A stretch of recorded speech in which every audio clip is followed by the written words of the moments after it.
In this demonstration, we're going to have a look at configuring mailbox settings for an individual mailbox user. We're only really concerned about the Exchange settings. So what we'll do is we'll select Andrea Dunker, right click on Andrea Dunker, go to her properties, and within here what we should see is we should be able to see some mail settings. So if we just have a look at the general page first off, we can see exactly where the user's mailbox is stored. We can have a look at the total items in the mailbox. We can see when it was last modified. We've also got the ability as well to hide this from an Exchange address list. Now this is quite handy for things like contacts, which we don't want to show up in the global address list. If we then just have a look at the mail flow settings, we can see that the first thing we have here is delivery options. So if we go to the properties of delivery options, we can see we've got the send on behalf. So we can grant this permission too, so somebody could send email on behalf of Andrea Dunker. We have the forward to, so this could allow us to forward email to maybe an external email recipient, or to forward to Andrea's private email while she's away on holiday. We've also got the recipient limits as well, so maximum number of recipients that can be sent to. So we'll click OK here. We then go to our message size restrictions, and we can see that we can specify a maximum message size and a maximum message size in kilobytes for receiving and sending.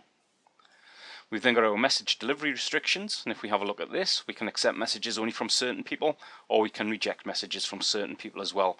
Maybe it's for internal politics that we need to reject messages from certain departments, or maybe it's just accept from certain departments. So we'll click OK there. Next thing we've got here is Mailbox Features. So what we can see here is that Andrea can use Outlook web app, so her webmail. She's got the ability to use Windows mobile device, Outlook, and Windows Mail is also enabled as well. We haven't created Andrea with an archive account, so this is currently disabled. Now what we can do with any of these things here, for example, we may not be using Microsoft Exchange ActiveSync utilities, so we may decide to disable this for Andrea. If we then come to our calendar settings, so we can enable the calendar attendant via the client access server, and we can see that by enabling all of this we can remove meeting forward notifications to deleted items folder, and so on down the little list here.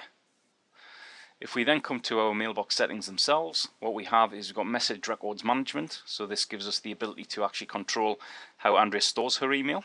We've got the sharing functionality, we've got the storage quotas as well for Andrea's mailbox, we've got archive quota if we had this set up, and we could have a look at any of the roles that Andrea is also a member of as well. Finally, we have our email addresses, so we can see that Andrea currently has andrea@contoso.com, and because we've integrated in Exchange 2003, we've also got the X400 address as well. So that's just having a look very quickly at the settings that we have within the Exchange Management Console for Andrea for her mailbox. Another way we could look at her settings is through the Exchange Management Shell. So if we just come to the Exchange Management Shell, what we would use here is we'd use the get-mailbox commandlet.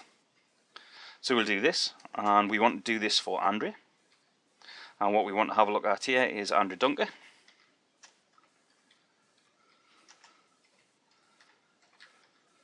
And then what we want to do here is we just want to pipe that query, and we want to have a formatted list. So we hit return, and as we can see there's quite a bit of information that tells us exactly how Andrea's mailbox is configured. It's much easier to do through the Management Console, I'm sure you'll agree. But this just shows we can also do through the management shell as well. So that's the end of this quick demonstration of configuring user mailbox settings. Thank you.